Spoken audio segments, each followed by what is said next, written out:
Isang malaking balitang yumanig sa mundo ng politika ngayong araw matapos arestuhin ng mga otoridad si House Speaker Martin Tambaluslos. Ayon sa ulat, ang pag-aresto ay nagugat mula sa mga lumabas na ebidensya na nag-uugnay sa kanya sa iba't ibang katiwalian sa gobyerno. Matapos ang masusing imbestigasyon, kinumpirma ng Korte Suprema na may sapat na dahilan upang siya ay panagutin sa batas. Samantala, isang matibay na panig naman ang kinampihan ng Korte Matibay matapos kumpirmahin ang iligal na mga hakbang na isinagawa ni Vice President Sara Duterte. Ayon sa mga tagbagsuporta ng Vice Presidente, ito ay patunay na ang katotohanan ay lumabas na at unti-unting bumabagsak ang mga may sala. Sa kabila ng sigaw ng kanyang mga taga-suporta, maring itinanggi ni Tambaluslos sa mga paratang laban sa kanya at nangakong ipaglalaban ang kanyang pangalan. Sa ngayon, patuloy ang pagtutok ng publiko sa kasong ito, lalo na kung sino pa ang madadamay sa lumalawak na imbestigasyon. Marami ang naniniwala na ito na ang simula ng paglilinis sa gobyerno at ang pagpanig ng batas sa kung sino ang tunay na nagsusulong ng interes ng bayan. Abangan ang susunod na kaganapan sa isa sa pinakamalaking kontrobersya sa kasaysayan ng politika sa bansa. At yan nga ang balitang ating pakakatutukan. Ngunit bago ang lahat, siguraduhin mag-subscribe at i-hit ang notification bell para sa patuloy na pagtutok sa mga sulyap ng bagong balita sa tunay na boses ng masa.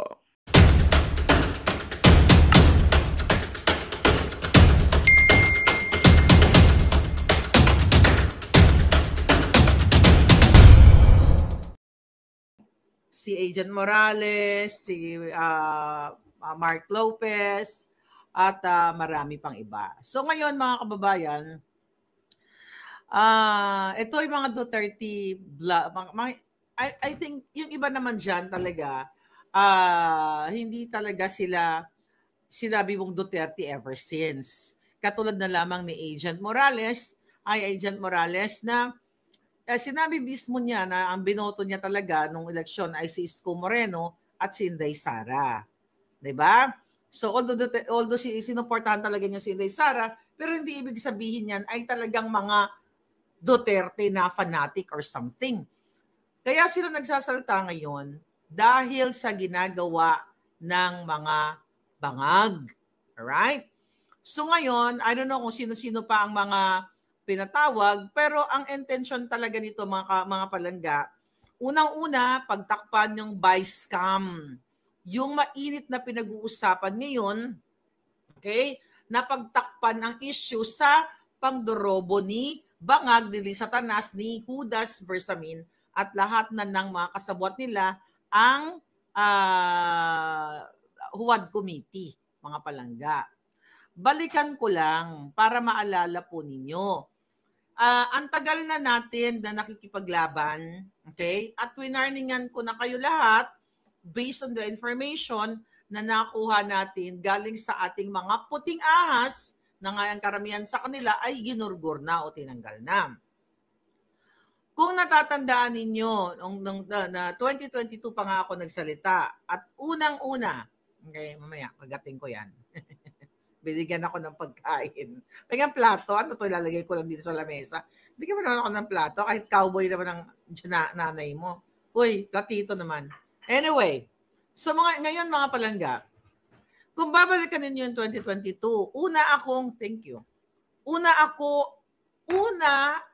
ako ang pinakaunang vlogger na gustong patahimikin. Ulitin po natin kaya naggumawa si Taberna, yung putang inang yan, yung buwaka ng inang yan, gumawa yan ng fake na address ko. Para takutin ako. Kung babalikan nyo yung kanyang interview, ang sinabi pa niya, makikipag-ugnayan sila sa Amerika para ipa-extradite ako. O ipapaano dyan sa Pilipinas, 'di ba? Papanagutin daw ng kasalanan ko na gawag na dahil lang sa salita ko laban sa gobyernong Bangag at dahil nga sa pagko-question ko kay Taberna sa kanyang sa kanyang pagkakasabwat kay Lisa Tanas. Kitang-kita nyo naman, ako po ang una-unang sinabihan ng ampon ni Lisa Tanas, okay? Ang kanyang bagman, ang sindikato, ang ampon niyang may na malapit na rin yakapin ni Tita Aida, 'di ba, na sinasabi, ako ay tutumba. O may isang vlogger na tutumba. Then, come November of 2023, nung sinabi ko sa inyo, ayon sa ating ng puting ahas na Oplan itutumba. Tingnan ko lang yung eksaktong ano dito, mga palangga. Okay. Ay, may mga ano pala. Okay, ano to? Sabi ni Bangag. Okay. Mamaya na natin babasahin yan. May mga puting ahas tayo nagsisend na kung ano-ano. Okay, mga kababayan. Okay, balikan ko lang ito. Okay. Itutumba nila. Alright. Okay. Alright. Ngayon, itutumba nila, mga palangga, ang mga vloggers. Ano sa spelling nito? Okay. So kung naalala ninyo, ito nga ang sinasabi ko sa inyo mga kababayan, ang tungkol sa mga vloggers ito. Ayan. Oplan, eliminate the enemies. November 18. Okay, basahin ko uli para nagkakaintindihan tayo kung ano nangyayari. 'Di ba? Miss Marlica, Oplan, eliminate the enemies. Ipapatupad na ng Malacanang ang Oplan, eliminate the enemies, kung saan ang mga pangunahing layunin ay makontrol ang lahat ng sangay ng gobyerno at manatili sa pwesto ang pamilyang Bangag. Taba? 2028, Tambaloslos, Romualdez, 2028 to 2024, at Charis, 2034 to 2040. Ang eksena o ang sequence ng event na gagawin nila, ito eksakto itong binabasa ko po, galing ito sa, ayan, no? Nakita nyo ba ito? Wala naman na nakikita. Nakikita nyo yan? Ayan, binabasa ko yan, message yan, naka-save dito. Ang sequence, gibain si Vice President Inday Sara gamit ang confidential fund issue. Hindi ba nangyayari na ito ngayon? Yes, Palangga, don't worry. I know how to handle. Yeah, shout out sa iyo, Palangga. All right. Ngayon, gibain. Okay, gibain si Inday Sara. Subalit, ano nga ba ang katotohanan? Meron bang pagkakamali si Inday Sara? Nag-request lamang si Inday sa Office of the President kung maaari siyang mabigyan ng pondo, gamitin bilang confidential fund, at pumayag at nagbigay ng pahintulot si Bangag at nagbigay ng direktiba na hanapan ng pondo at bigyan daan ang request ni Sara. Malinaw ang source of funding ay ang Office of the President na siya rin ang nag-approve o request na maaari namang i-deny o disapprove kung mayroong batas na malalabag o kung ito ay unconstitutional. Si Sara lang ang ipinalalabas na meron namanong paglabag sa batas, subalit ang katotohanan ay nagmula ang pahintulot at nagbigay ng pondo mula kay Bangag bilang Pangulo ay siya ring number 1 enforcer of all laws of the land.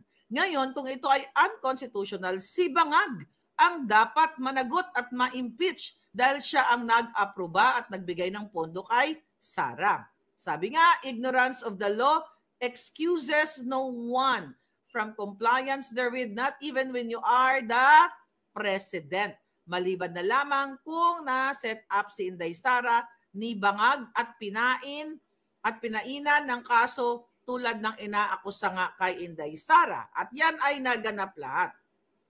Next, I'm reading the November 18 message from our puting ahas.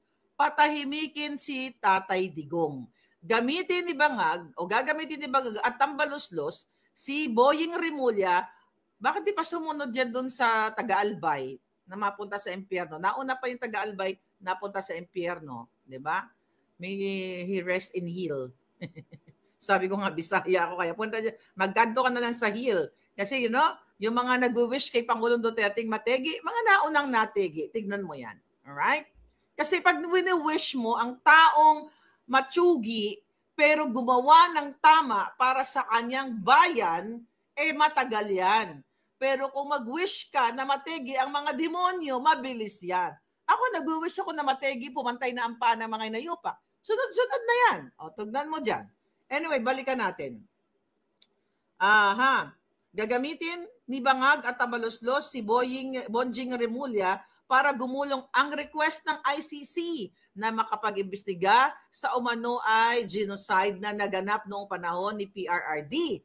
Di ba nangyayari lahat ito bunsod ng war on D? Sa pamamagitan nito, sila ay umaasa na tatahimik at magwawalang kibo na lang si Pangulong Duterte sa lahat ng korupsyon, anomalya at kalabisang ginagawa ng Marcos, Lisa at Tambaloslos administration. Bahagi ng kanilang playbook ni Ahas at Tambaloslos ay ang pagpalaya kay Dilima. O lumaya si Dilima. O, wala pa ito nun, di pa nakalaya upang gamitin bilang tagausig ni Digong katuwang si Trillanes na ngayon ay diretsong nakikipag-ugnayan kay Bangag sa Malacanang at gagawing advisor to the President or Special Envoy. So andyan lang palikod-likod si Trillanes, di ba? Hindi maaari, andyan siya sa likod, sa kipay ni Lisa, nakalibing ng bonggang-bongga, pero wala siyang formal appointment, katulad ng ginawa kay Michael Ma na nag-aak as Special Envoy to China pero walang document na inilabas ang Bangag na administrasyon na inappoint siya bilang Special Envoy to China at siya ay nagpa-function paikot-ikot nung recently lang nandun sa airport. Okay, may nakakita sa kanya. Si kay Michael Ma, nakasama yung mga anak na Bangag ni Lisa Tanas. Lahat sila Bangag. Anyway, saan pumupunta yung smuggler na yan? Dahil yan ay pinangalanan namang smuggler dyan sa House of Representatives na kalaunan ay pinigil nga yung hearing dyan. Bahagi rin si Franz Castro sa kanilang team na wawasak at sisikil kay Duterte sa pamamagitan ng isinampang kaso laban dito. Nagkamali ba si Puting Ahas? Wala pa yung Huwad Committee noon. Hindi pa natin nakikita si Franz Castro noon na kumakampi sa Bangag. Mga anti-Marcos yan eh. So tama talaga itong ating Puting Ahas. Okay. Ngayon, ito pa. Extradition ni Kibuloy. Ipapadismiss ni Bonjing Remulla ang kaso ni Kibuloy. Ay, wag natin to. Anyway, andyan na. Kaso ang ginawa ay kinulong si Pastor at nakita nyo naman ang ginawa doon sa KOJC. Next, closure of SMNI. Di ba? Nangyari ito. Then, saksi ngayon at Remati Tabloids. Nakahilera din ang kanilang pagpaplano kung paano ipasara ang dalawang maliliit na pahayagang ito dahil sila na lang ang matapang na nagbabalita ng lahat ng kabalbalan ni Ahas at Tambaloslos. I don't know, buhay pa ba yung saksi at Remate? Sinusubukan nilang sungkitin isa-isa ang mga manunulat nito sa pamamagitan ng pag-alok sa pagsulat at sumama sa ibang kontroladong pahayagan kapalit ang mas mataas na sahod. Papalabasin nilang na pirata ang mga kawani ng saksi at Remate para naman dignified ang dating at hindi nabili o mukhang pera ang sasama. Hahanapan din ng kung ano-anong violation ng dalawang tabloid na ito sa BIR at iba pang magagamit na ahensya ng pamahalaan kung hindi tatahimik at magpapabayad. Okay. Ngayon, eto mga palangga, Maharlika at vloggers, malaking halaga ang nakalaan sa mga critical na vloggers para alukin at suhulan, tumahimik lang at tigilan ang paglalahad ng mga totoong kaganapan sa pamahalaan.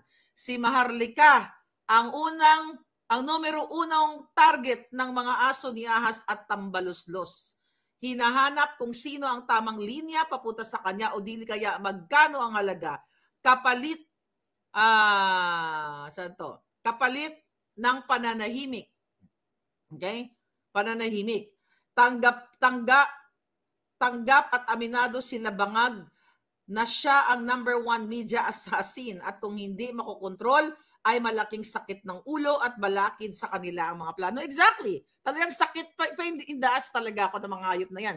November 18 ito. Sinimulan na kong kasuhan January of 2024.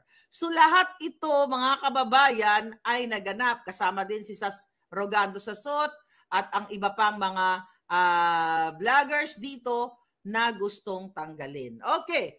Na ngayon, ang sunod dito, removal of Sara. Then si Romualdez ang magiging new VP. Sabi dito, through impeachment. Wala pa impeachment nila dito kay Inday. They will remove Sara through the help of the heavily corrupted House of Representatives, the full cooperation of the compromised and unprincipled Senate. When this happened, power is now absolute in the hands of one family, and the Philippines and the Filipino people are doomed. Nagkamali ba dito si Puting Ahas, mga palangga?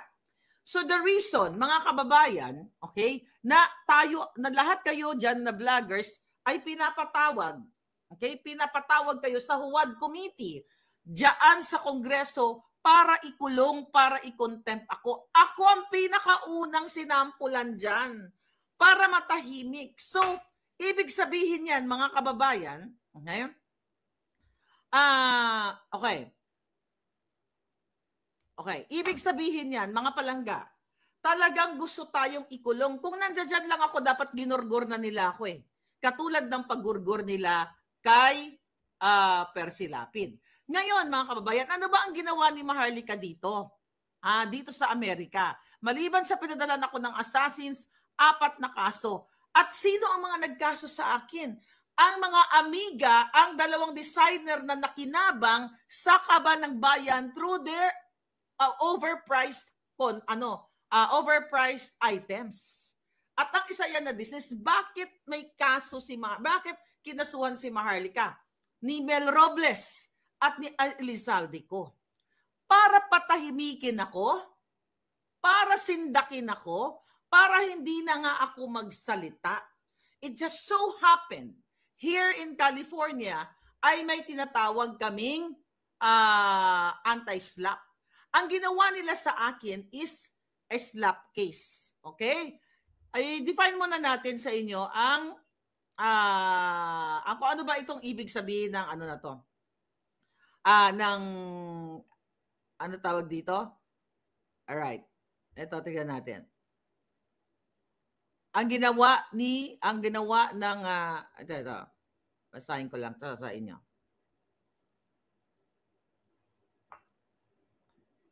Okay. Basahin ko lang to sa inyo. Dito sa California, hinabol ako ng mga walang hiya at ginastos ang pera ng bayan. Hinabol ako kasi gusto nga akong patahimikin. Anong ibig sabihin ng slap case o patahimik sa akin, mga palangga? Ang ibig sabihin ng slap, okay? SLAPP. Strategic lawsuit against public participation. Ibig sabihin ay estilo o panggigipit ng mga politiko ng may mga makakapangyarihan na katulad ni Lisa Tanas, katulad ni Robles, katulad ni Saldico, gamitin o paglaruan ang batas para takutin ang isang Maharlika o ang isang vlogger, mga palangga, para hindi na nga magsalita. 'Di ba? At dahil syempre, sila ay unlimited ang kanilang pera eh. Okay? Unlimited ang kanilang pera, mga kababayan. Dahil ginagastos nila ang pera galing sa Kaban ng Bayan. So, ibig sabihin, kahit ilang kaso, ang ipapataw sa iyo, mga palangga, o ang ipapataw o ang ipa-file sa iyo ay talaga namang non-stop ang perang dumadaloy sa kanila. Wala silang pakundangan, mga palangga, dahil gusto nilang limitahan ang pananalita, ang iyong opinyon na sila ay nagnanakaw sa Kaban ng Bayan, nanggigipit. Imagine ninyo, nag-hire sila ng lawyers sa Pilipinas at sa Amerika. Ipinagmalakihan ni Robles na ang kanyang lawyer ay lawyer ni Johnny Depp. Okay? Pero nilalabanan ko yan. Kasi ang purpose ng ng slap case na yan, mga palangga, para i-intimidate ang isang nagsasalita like me, like you, iharas, patahimikin, okay? Yan ang gusto nila mangyari. Para hindi na tayo magsalita, wala nang mag-aano sa kanila, wala nang mag-kikriticize. At itong slap case na ito na tinatawag dito sa California, ayok magkaroon ng ganyan sa sa Pilipinas, ito usually ay walang basihan. Kasi ang sinabi ni Robles, ang sinabi ng mga designer ng mga mambubudol, okay? Ito, katulad yung Quiñones. Ang sinasabi ni Quiñones na siya daw ay na-taint o nasira ang kanyang reputasyon. Siya ay nagkaroon ng mental emotion and everything na apektuhan. Kaya nagki-claim sila ng $2 million. Okay? Si Bacudio nag-claim din ng $2 million. At alam ko, yung Bacudio case, tinawagan ni Bacudio ang kanyang mga kaibigan sa showbiz, sa politika na, ay, tinutusan ako ni Lisa Tanas na failan ng case si Maharlika at sagot ni Lisa Marcos ang abogado sa Pilipinas man o sa Amerika. Yan ang ginawa. Ganon din si Quiñones. Si Quiñones, mga palangga, yung Poy Quiñones na yan, kilala sa industriyang mandorobo. At yan mismo, mayroong artikel na mandorobo. Si Robles, hindi niyo ba kilala? Na nagpanalo ng 433 winners sa loto, maya-maya may nanalo sa loto. So etong slap case, para kumbaga ako ang pagbigay ko ng definition, gusto kang sampalin para tumahimikin from the word slap, slap, sampal, di ba? So ganun ang gusto nila. Para kung tumahimik ako, nung kinasuhan ako unang ni Bacudio, yun yung unang sinampulan ako pinakalat ng kanilang mga ensimada vloggers, nako, nagtago na si Maharlika sa Mexico. Nako, ibenta mo na lahat ang mga ari-arian mo. Katulad ni Eric Sylvester, di ba? Ganyan din sabi, ibenta ko din mga ari-arian ko. Dahil magbabayad ako ng $2 million. $2 million din ang hinihingi ni Quiñones. Tapos si Robles, wala silang minention. Mukhang hindi umuubra yung kanilang $1 million, $2 million. Si Saldico wala din. So ano ang nangyari sa Bacudio case? Ang nangyari dyan, mga palangga, ay na-dismiss. Dismissed with prejudice. Ibig sabihin, hindi nila ako nasinda, kaya yung bunganga ko umaabot apari hanggang Amerika, hanggang apari at hulo. Buong mundo nakakaabot kasi hindi ako nagpatinag sa kanila. Hindi ako nagpasindak. Ito ngayon ang ginagawa sa mga vloggers, kaya ipapatawag dyan sa February 4. Diba? It's just so happy na dito sa Amerika, mga kababayan, ay may ganitong klaseng pangkontra, which is yung anti-slap motion. Yun yung ginagawa namin ng aking mga abogado na sinasabi ng aking mga abogado na si Maharlika ay nag-i-express lamang ng kanyang opinion, ng kanyang emosyon, ng kanyang gigil o galit sa ginagawa ng mga politikong tawatan. At ang sinasabi ni Maharlika Boljaquera laban sa mga politicians, laban sa mga designer, ay karapatan niya at ito'y public interest dahil nakasalalay ang pera ng bayan, nakasalalay ang taxpayers' money na ginagastos sa mga lawsuit. So ito'y paninindak sa akin, mga kababayan. At ito ay part ng pagnanakaw nila sa kaban ng bayan dahil ang mga ginastos nila sa kanilang mga abogado ay galing sa pera ng bayan. Dahil mismo ang isang designer, may mga tinawagan, kahit dun sa mga circle niya, ang daming nakarinig. Akala nila hindi ko alam na susuportahan ako, babayaran ni Lam ang abogado ko. Magandang balita ang hatid namin sa inyo ngayong araw. Sa pagtatapos ng aming balitaan, nagbigay kami ng mga mahalagang impormasyon. Maraming salamat sa pagtutok at pagsuporta sa aming programa. Huwag kalimutang manatili sa mga susunod na araw para sa mga bagong balita at mga kwento na dapat nating abangan. Mula sa Boses ng Masa, magandang araw, Pilipinas!